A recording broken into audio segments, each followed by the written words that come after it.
Tonight, the Columbia City Council could add a new position to help unhoused people. We're live at the meeting with what that position would do.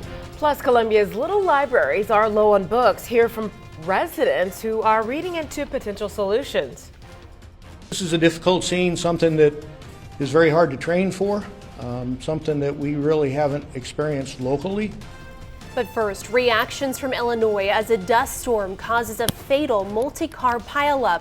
This is KOMU 8 News at 10. Coverage you can count on. KOMU 8 News starts now. Tonight, the Columbia City Council is expected to vote on whether to add a new position that would address the city's unhoused population.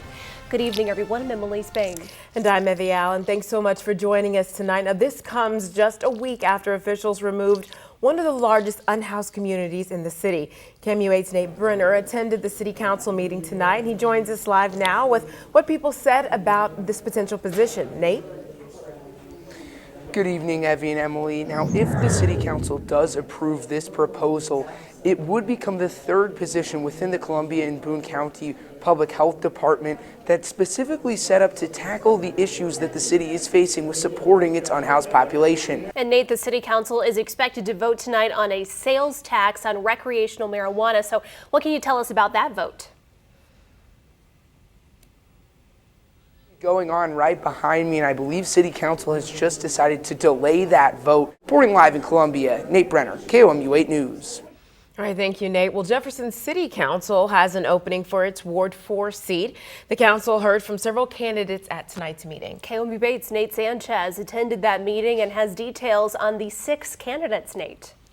Yeah, there were 6 different candidates that filled out applications and spoke to the council tonight. In 2 weeks, the council will select the next council member for Ward 4. In the studio, Nate Sanchez, KOMU 8 News. A blinding dust storm on an interstate in rural Illinois turned fatal. It triggered a chain reaction crash that killed at least 6 people and injured 30. Those injuries ranged from minor to life-threatening for passengers and motorists. Their ages ranged from 2 to 80 years old. Illinois State Police say at least 40 to 60 passenger cars were involved, along with 30 commercial vehicles. At least 2 semi-trucks caught fire. We've been in contact with the EPA because there is spillage from some of the diesel trucks. They are on site. We've gotten support from IEMA for various things. Salvation Army's on scene. The pileup shut down a portion of I-55 in both directions just south of Springfield. Forecasters say winds gusted between 35 and 45 miles an hour. This created that dust storm that led to zero visibility. So we're talking weather. Let's bring in our weather expert, Chief Meteorologist Matt Beckwith here to help us kind of understand this storm. That's right. So, Matt, how does a dust storm like the one we just saw in Illinois do so much damage? Yeah, you need 2 key factors. You need dust from something, aka you need really dry soil conditions. And it was from a nearby farm that has been very dry. Then you got the strong winds that we also experienced today. That creates reduced visibility, and you can almost think of it like a blizzard. Yeah, the roads don't get slick, but you have the reduced visibility just like it, and that causes all those crashes, and oftentimes that leads to that chain reaction event that they were talking about in that story. And as we look at the overall peak wind gusts today, you can see all of that pain. We'll talk about it in my first alert forecast, plus a look at the rain chances coming up. All right, thank you, Matt. Well, Governor Mike Parson announced today 169 Missouri school districts and charter schools received $20 million from the new school safety grant program. The program aims to improve security at entrances and boundaries of schools. The grant will also be used to upgrade technology for door locks and security systems. Schools will also be supplied trauma kits and automatic external defibrillators, or AEDs. The districts include Booneville, Mexico, and Moberly. Booneville's Assistant Superintendent Fred Smith says it's about protecting the students. This is the safest place for our kids to be on a daily basis. So again, this funding is it's instrumental in supporting that fact, and that we continue to make upgrades and continue to move the envelope to protect our children. If approved by the General Assembly, a $50 million grant could be added to the program in 2024. Now, for the full list of schools, just log on to our website, KOMU.com. A St. Louis judge entered another temporary stay today. Now it delays the Missouri attorney's rule, putting restrictions on people transitioning to a different gender. The ACLU says that rule was rushed and it's written poorly from a legal standpoint.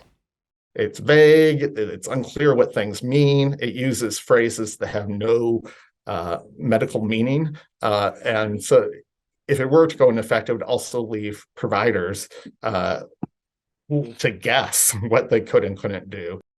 The next hearing is May 14th in St. Louis. And in Montana, the ACLU is suing to challenge the censure of transgender state representative Zoe Seifer. She recently spoke out against a bill that would ban gender-affirming care for minors. Last week, the state's Republican majority voted to ban her from entering the House chamber. That suit alleges that the move was unconstitutional. It says it, quote, deprives 11,000 constituents of the right to full representation in their government.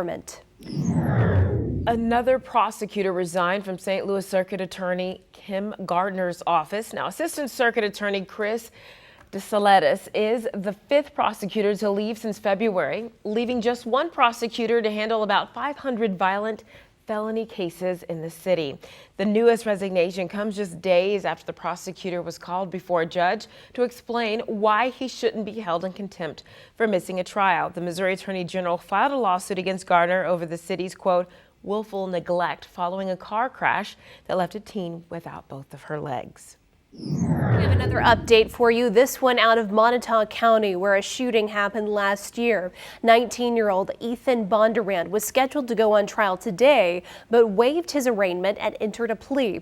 Bondurant pleaded guilty to 6 charges, including second-degree murder. In February of 2022, authorities were called to a home in California after reports of a shooting. Witnesses say Bondurant opened fire on 4 people after he got in a fight. A 20-year-old was killed. 2 others were injured in that shooting.